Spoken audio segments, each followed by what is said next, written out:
ये कहानी है भूत का स्कूल के बारे में। एक बार की बात है, एक लड़का था जिसका नाम था राहुल।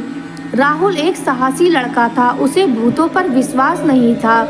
वह अक्सर अपने दोस्तों के साथ भूतिया कहानियों का मजाक उड़ाया करता था। एक दिन राहुल और उसके दोस्त एक पुरानी स्कूल में घूमने गए। स्कूल बहुत पुराना था और खंडरों में था। राहुल और उसके दोस्तों ने स्कूल में घूमना शुरू कर दिया। वह एक बड़े कमरे में गए। कमरा में बहुत अंधेरा था। राहुल और उसके दोस्तों ने देखा कि कमरे में एक पुरानी टेबल और कुर्सियां थी।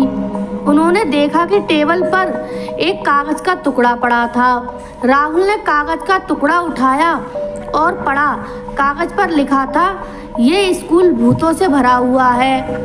राहुल और उसके दोस्तों को डर लगने लगा। वे कमरे से बाहर निकलना चाहते थे लेकिन दरवाजा बंद था।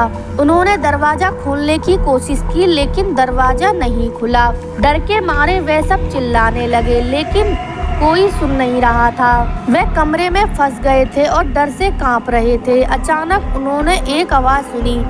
आवाज किसी महिला की थी। वह महिला रो रही थी। राहुल और उसके दोस्तों ने देखा कि कमरे के एक कोने में एक महिला खड़ी है। महिला सफेद साड़ी पहने हुई थी। उसके बाल बिखरे हुए थे। उसकी आंखें लाल थी और वह रो रही थी। राहुल और उसके दोस्तों बहुत डर गए। वो चीख पड़े। उनकी चीख सुनकर महिला हंसने लगी।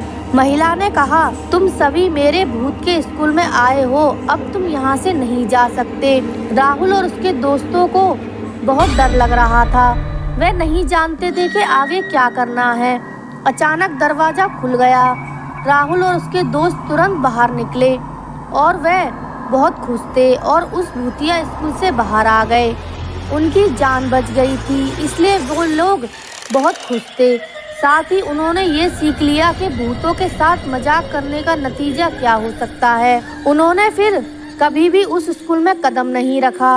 उनके लिए वह रात उनकी जिंदगी की आखिरी रात हो सकती थी। उन्होंने इस अनुभव से ये सीखा कि डरावनी कहानियों के पीछे कभी कभी अद्वितीय और रहस्यमय चीजें होती हैं जो हमें जीवन के मूल अधिकर्ता को समझने का मौका देती हैं। राहुल और उसके दोस्तों के उस अनोखे अनुभव के बाद वे न ही सिर्फ भूतों के प्रति आग्रह हुए बल्कि उन्होंने ये भी समझ लिया कि जीवन में अन्य चीज़ों के साथ भी सतर्क रहना बहुत महत्वपूर्ण है। आशा करती हूँ आपको ये हॉरर स्टोरी पसंद आई हो और ऐसी हॉरर स्टोरी सुनने के लिए मेरे चैनल को सब्सक्राइब करके बेल आइकन को प्रेस करें। धन्यवाद।